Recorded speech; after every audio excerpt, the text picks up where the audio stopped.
Hello viewers, welcome back to my channel. இப்போ என்ன பார்க்க போறோம்னா பொங்கல் கனு vlog தான் பார்க்க போறோம்.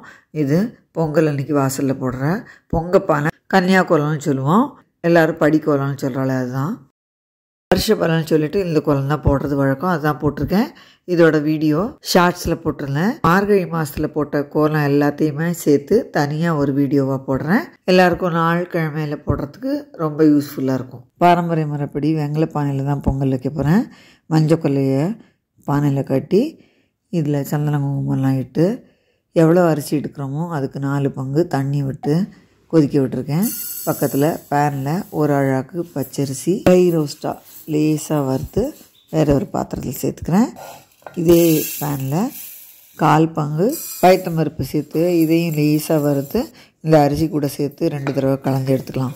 பொங்கல் பானையில் தண்ணி சூடாகிடுச்சு. இப்போ இதில் 1 டம்ளர் பாலையும் விட்டு பால் பொங்கும்போது பொங்கலோ பொங்கல் பொங்கலோ பொங்கல் பொங்கலோ பொங்கல் இந்த மாதிரி பானையில் வைக்கிறது பொங்கல் பண்ணுறதுக்கு குறைஞ்சது 3/4 மணி நேரம் ஆகும். அரிசியை சேர்த்துட்டு ஒரு தடவை கிளறி கொடுத்துடலாம். வெங்கல பானையில் சூடு ரொம்ப நேரம் இருக்கும். இந்த பானை ரொம்ப ரொம்ப பழசு. எங்கள் அம்மா எனக்கு பொங்கல் சீரா கொடுத்த பானை அது. எங்கள் அம்மாவுக்கு தலை பொங்கலுக்கு சீரா எங்கள் பாட்டி கொடுத்த பானையும் இந்த பித்தளை சட்டுவம் தான். கிட்டத்தட்ட 64 வருஷம் ஆக போகிறது.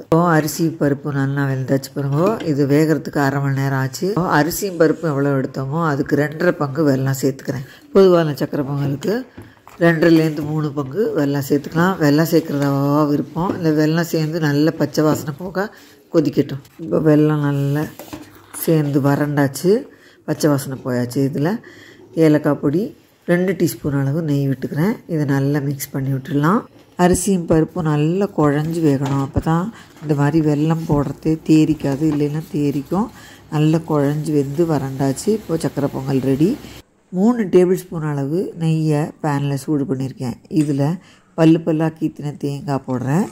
இது ரொம்ப நல்லாயிருக்கும் இது போடுறது. இது கொஞ்சம் வறுபட்டதும் இதில் முந்திரி பருப்பு திராட்சை சேர்த்து வறுத்து இந்த சக்கரை பொங்கலில் சேர்த்துடலாம். நல்ல மணக்க மணக்க நம்ம பாரம்பரியமான சக்கரை பொங்கல் ரெடி. நான் போட்ட வெல்லம் நல்ல வெல்லம், குப்பையெல்லாம் இல்லை, அதனால் டைரெக்டாக போட்டேன். குப்பை இருந்ததுன்னா கரையை விட்டு வடிகட்டி சேர்த்துக்கலாம். இது கூர்க்கைன்னு சொல்கிற சிறுகிழங்கு. இது தான் ரோஸ்ட் பண்ண போகிறேன். இதை குக்கரில் வேக வச்சு எடுத்துக்கிறேன். பொங்கலுக்கு பலகறி குழம்புன்னு சொல்லுவா திருநெல்வேலி பக்கம்லாம். இது 7 தாள் குழம்புன்னு சொல்கிற அதே இது தான். ஆனால் நிறைய காய் போடுவோம். எல்லா வகையான காயும் ஒத்தப்படையில் போட்டு இதில் மஞ்சப்பொடி சேர்த்து கொதிக்க விட்டுட்டு குழம்புக்கு வறுத்து அரைக்கிறதுக்கு இது 2 டீஸ்பூன் அளவு நல்லெண்ணெய் விட்டுக்கிறேன். இதில் ஒரு பிஞ்சு வெந்தயம், 1 டேபிள் ஸ்பூன் கடலைப்பருப்பு, 1/2 டேபிள் ஸ்பூன் துவரம்பருப்பு, 1/2 டீஸ்பூன் மிளகு, 7 மிளகா வத்தல் சேர்த்துக்கிறேன். காரம் உங்களுக்கு தக்கன பார்த்து போட்டுக்கோங்க. மிளகும் போட்டிருக்கோம். 1 2 3 டேபிள் ஸ்பூன் தனியாக சேர்த்துருக்கேன். இதை நல்லா வறுத்துக்கணும். 3 டேபிள் ஸ்பூன் தேங்காய் தூள் நல்லா வறுப்பட்டாச்சு. சூடு ஆறினதுக்கப்புறம் தண்ணி விட்டு அரைச்சிக்கலாம். குழம்புக்கு வேக வச்சுருந்த காயெல்லாம் வெந்தாச்சு. இதில் புளியும் கரைச்சி விட்டாச்சு. இப்போ பெருங்காயம் சேர்த்துக்கிறேன். இதை ஒரு கொதி விட்டுட்டு பச்சை புளி வாசனை எல்லாம் போயாச்சு. இப்போது இந்த வறுத்ததெல்லாம் தண்ணி விட்டு அரைச்சாச்சு. இதை இதில் சேர்த்து நல்லா கலந்து விட்டுறேன். கலரே பாருங்கள் சூப்பராக இருக்குல்ல. நல்லா 2 பெரிய கரண்டியாக வேக வச்ச துவரம்பருப்பை சேர்த்துக்கிறேன். இந்த குழம்பு நல்ல கெட்டியாக இருக்கும். நிறைய குவான்டிட்டி வச்சு இதில் பாதியை தனியாக எடுத்து வச்சுருவோம். எரிச்ச குழம்பா பண்ணுறதுக்கு நான் இதுக்கு முன்னாடியே நம்ம சேனலில் பண்ணி காமிச்சிருக்கேன். லாஸ்ட்டாக ஒரு துண்டு வெல்லமும் சேர்த்து நல்லா கலந்து ஒரு கொதி விட்டு இறக்கினா நம்ம அருமையான பலகறி குழம்பு ரெடி. இதுக்கு தாளிக்கிறதுக்கு நல்ல பேனில் 1 டேபிள் ஸ்பூன் அளவு தேங்காய் எண்ணெய் சூடு பண்ணி கடுகு கருவேப்பிலை சேர்த்து தாளிச்சாச்சு. ரொம்பவே ஜோராக இருக்கும் இந்த குழம்பு.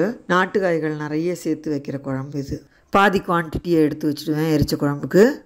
சிறுகிழங்கு வெந்து தோல் உரித்து வச்சு நறுக்கி வச்சுருக்கேன்.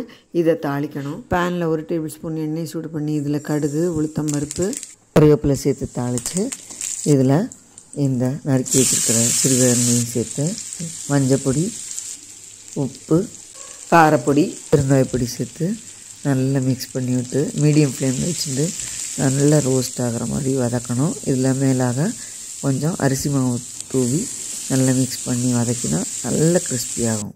அந்த மாதிரி தான் பண்ணியிருக்கேன். இந்த சீசனில் தான் இந்த சிறுகிழங்கு நிறைய கிடைக்கும்.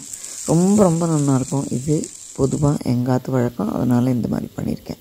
பொசுன்னு உளுந்த வடை கிறிஸ்பியாக ரெடியாக எடுத்து பொங்கலுக்கு உளுந்து வடை தான் பண்ணுறது வழக்கம். பொங்கல் லஞ்ச் மெனு சக்கரை பொங்கல், சாதம், எழுத்தான் குழம்பு, சௌச்சௌ கூட்டு, தக்காளி ஸ்வீட் பச்சடி, கேப்சிகம் தயிர் பச்சடி, சிறுகிழங்கு ரோஸ்ட்டு, கலத்து பருப்பு, உளுந்து வடை. இதுதான் இன்றைக்கி பொங்கல் மெனு. தக்காளி பச்சடி, கேப்சிகம் தயிர் பச்சடி எல்லாமே இதுக்கு முன்னாடி அப்லோட் பண்ணியிருக்கேன் நம்ம சேனலில். மெனு அன்றைக்கி வாசலில் இந்த கோலம் தான் போடுறது வழக்கம். மஞ்சள் பாத்தி, மஞ்சள் வாய்க்கால்னு சொல்லுவா, இந்த கோலம் தான் வழக்கமாக போடுற கோலம். அதனால் அதையே போட்டாச்சு. பொதுவாக கனு அன்றைக்கி காலம்பரை இந்த மாதிரி பச்சை மஞ்சள் அப்போ தானே இருக்கும். பொங்கல் பானையில் கட்டின மஞ்சளே எடுத்தால் ரொம்ப விசேஷம். வயசானவா இருந்தால் பெரியவா எல்லாருக்கிட்டையுமா மஞ்சள் கீத்திக்கிறது வழக்கம். இந்த மஞ்சளை வயசானவாக்கிட்ட கொடுத்து இந்த மாதிரி நெத்தியில் எப்படியே கீத்தி விட சொல்லுவாள். அதுக்கு ஒரு பாட்டு மாதிரி கூட பாடுவாள். ஒத்தப்படையாக 3, 5, 7 அப்படின்னு பெரியவாக்கிட்டெல்லாம் மஞ்சள் கீத்திட்டு நமஸ்காரம் பண்ணிவிட்டு அப்புறமா தான் நாங்கள் ஆத்தங்கரைக்கு போய் கணுப்பிடியே வைப்போம். கிராமாந்தரத்தில் இருந்த வாழ்க்கெல்லாம் இது நன்னாவே தெரியும். காலங்காத்தால் அந்த பனிலையும் கூட வயசானவா பெரியவா இருக்கிற ஆற்றுக்கெல்லாம் போய் கூட இந்த மாதிரி மஞ்சள் கீத்திட்டு தான் அப்புறம் இந்த கணுப்படி வைக்கிறது வழக்கம். யாருமே இல்லைன்னா அவா ஆற்றுக்காரர்கிட்ட கொடுத்து இந்த மாதிரி கீத்தி அப்புறமா கணுப்படி வைப்பா. கணுப்படிக்கு மொட்டை மாடியில் இந்த மாதிரி கோலம் போட்டு இந்த மஞ்சள் இலையில் கணுப்படி வைக்கிறது. சின்ன வயசில் அந்த நாளில் கணுப்படி வச்ச ஞாபகம் தான் வருது. அதுவும் ஜாயின்ட் ஃபேமிலியில் அவ்வளோ பேர் கூடயும் சேர்த்து எல்லாருக்கும் தனித்தனியாக இந்த மாதிரி கோலம் போட்டு இலை வச்சு எல்லாரையும் இந்த மாதிரி கணுப்படி வைக்க வச்சு காக்காப்படி வச்சேன், கணுப்படி வச்சேன். காக்காக்கெல்லாம் கல்யாணம், காக்கா கூட்டம் கலைஞ்சாலும் எங்கூட்டம் கலையாமல் எல்லோரும் க்ஷேமமாக இருக்கணும்னு சொல்லிட்டு அவ்வளோ பேருமே கணுப்படி வைப்பா. ரொம்ப ரொம்ப சூப்பராக இருக்கும். அந்த கிராமத்தில் இருக்கிற அத்தனை பேருமே ஆத்தங்கரையில் வந்து வைப்பா. அதுக்கப்புறமா நதியிலேயே ஸ்நானம் பண்ணிவிட்டு அப்புறம்தான் அன்றைக்கி கலந்து சாதம் பண்ணுறது வழக்கம். சமையலையே ஆரம்பிப்பாள். அதெல்லாம் ரொம்ப ரொம்ப சந்தோஷமாக இருக்கும். அந்த நாட்கள்லாம் ஞாபகத்தில் வருது. கனு ஸ்பெஷலாக ஆரஞ்சு ஸ்வீட் கோகோனட் ரைஸ் தான் பண்ண போகிறேன். 2-3 நாளாக சக்கரை பொங்கல் செஞ்சு போர் அடித்து போயாச்சு. ஒரு ஆரஞ்சு எடுத்துட்டுருக்கேன். இந்த ஆரஞ்சோட தோலை இந்த மாதிரி செஸ்ட்டை துருவி எடுத்துட்டாச்சு. இதுதான் இதுக்கு ஃப்ளேவர். இந்த ஆரஞ்சு ஜூஸ் எடுத்தாச்சு. 250 ml கப்பில் 1 கப் இருந்தது. அதை வானிலையில் சேர்த்துக்கிறேன். அதே கப்பில் 3/4 கப்பு ஜீனி சேர்த்துக்கிறேன். இது சேர்த்து கொஞ்சம் கொதிக்கட்டும். கலருக்காக கொஞ்சமாக மஞ்சப்பொடி சேர்த்துக்கிறேன். இதை நல்லா கலந்து விட்டு கொதிக்க விட்டுக்கிறேன். இப்போது இந்த துருவி வச்சுருக்க ஆரஞ்சு செஸ்ட்டை 1/4 டீஸ்பூன் நெய்யில் வதக்கிட்டு இந்த கொதிச்சுன்னு இருக்கிற பாகில் சேர்த்துடலாம். அதை நல்லா கலந்து விட்டு 1 நிமிஷம் போல் கொதித்ததும் இதில் 2 டேபிள் ஸ்பூன் அளவு ஃப்ரெஷ்ஷு தேங்காய் துருவல் சேர்த்துக்கிறேன். இப்போது இதையும் சேர்த்து ஒரு தடவை கொதித்ததும் வடித்து வச்சுருக்க சாதத்துலேருந்து ஒரு 3 கரண்டி அளவு சாதம் சேர்த்துருக்கேன். இதை நல்லா கலந்து விட்டு 1 நிமிஷம் மீடியம் ஃப்ளேமில் வச்சுட்டு நல்லா மிக்ஸ் பண்ணி குக் பண்ணியாச்சு. இந்த ஆரஞ்சு செஸ்ட்டோட ஃப்ளேவரோட சூப்பராக இருக்குது. இப்போ நெய்யில் வறுத்த முந்திரி பருப்பு சேர்த்தாச்சு. இதுக்கு நீங்கள் விருப்பப்பட்டால் ஏலக்காய் பொடிலாம் சேர்த்துக்கலாம். நான் ஆரஞ்சு ஸ்மெல்லு ஆரஞ்சு ஃப்ளேவரோடு இருக்கணும்னு அப்படியே வச்சுட்டேன். அடுத்து ரொம்ப சீக்கிரமாக வித்தின் 10 மினிட்ஸில் ஒரு புளியோதரை பண்ணுறதுக்கு ட்ரை ரோஸ்ட்டாக வெந்தயம், கடுகு, எள்ளு, மிளகு, கொஞ்சமாக கடலைப்பருப்பு, உளுத்தம்பருப்பு, 4 மிளகாத்தல் காரத்துக்கு 4 கருவேப்பிலையும் சேர்த்து வறுத்து வச்சுருக்கேன். இது சூடாரி மிக்சியில் சேர்த்து இந்த மாதிரி கரகரப்பாக பொடிச்சு எடுத்து வச்சு பாருங்க. இப்போ பொடித்த பொடியிலேருந்து ஒரு 3/4 ஸ்பூனை தனியாக எடுத்து வச்சுக்கிறேன். ஒரு சின்ன எலுமிச்சங்காய் அளவு புளியை நல்ல கொதிக்கிற வெந்நீரில் ஊற வச்சு வச்சுருந்தேன். இந்த புளியை இந்த பொடியோடு சேர்த்து ஒரு திருப்பிட்டு வானிலையில் 2 ஸ்பூன் நல்லெண்ணெயில் கடுகு, உளுத்தம்பருப்பு, கடலைப்பருப்பு, வேர்க்கடலை, ஒரு மிளகா வத்தல், கொஞ்சம் மஞ்சப்பொடி, பெருங்காயம் எல்லாமே சேர்த்து தாளித்து அரைச்ச விழுதையும் சேர்த்து கொஞ்சம் வெல்லம், உப்பு சேர்த்து இந்த மாதிரி கிளறியாச்சு. ஒரு கொதி விட்டால் போகிறோம். இந்த மாதிரி கெட்டியாயிடும். உதிராக வடித்து 1/2 டம்ளர் சாதத்தில் சேர்த்து கொஞ்சமாக மேலே தேவைக்கேற்ப உப்பு, நல்லெண்ணெய் சேர்த்துலாச்சு.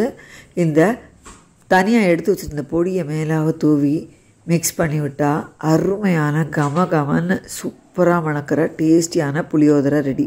ரொம்ப ரொம்ப சூப்பராக இருக்கும். புளிக்காய்ச்சல் ரொம்ப நேரம் கொதிக்க வேண்டாம். வெந்நீரில் ஊற வச்சு இந்த புளியை சேர்த்து அரைக்கும் போது பச்சை புளி வாசனைலாம் வராது. ரொம்ப சூப்பராக இருக்கும். ட்ரை பண்ணி பாருங்க. தாளித்து கொதிக்க வச்ச வீடியோ மிஸ் எடுத்து அதனால் வாயாலேயே சொல்லிட்டேன். கனு ஸ்பெஷல் லஞ்சுக்கு unique orange sweet coconut rice இது கூடவே ரொம்ப ரொம்ப டேஸ்டியான புளியோதரை, அதோட க்ரீமியான கர்ட் ரைஸ், எல்லா காயும் சேர்த்து சூப்பரான ஒரு அவியல். இதுதான் இன்றைக்கி லஞ்ச் மெனு. இது கூடவே தொட்டுக்கிறதுக்கு அப்பளம், வடம், ஊறுகாய். வியூவர்ஸ், யூனிக்கான இந்த ஆரஞ்சு ஸ்வீட் கோகோனட் ரைஸு, இந்த புளியோதரை எல்லாம் செஞ்சு பார்த்துட்டு உங்கள் ஃபீட்பேக்லாம் போஸ்ட் பண்ணுங்க. இந்த வீடியோ எல்லாருக்கும் பிடிச்சிருக்குன்னு நினைக்கிறேன். லைக் பண்ணுங்க, ஷேர் பண்ணுங்க, சப்ஸ்கிரைப் பண்ணுங்க. தேங்க்யூ ஃபார் வாட்சிங்.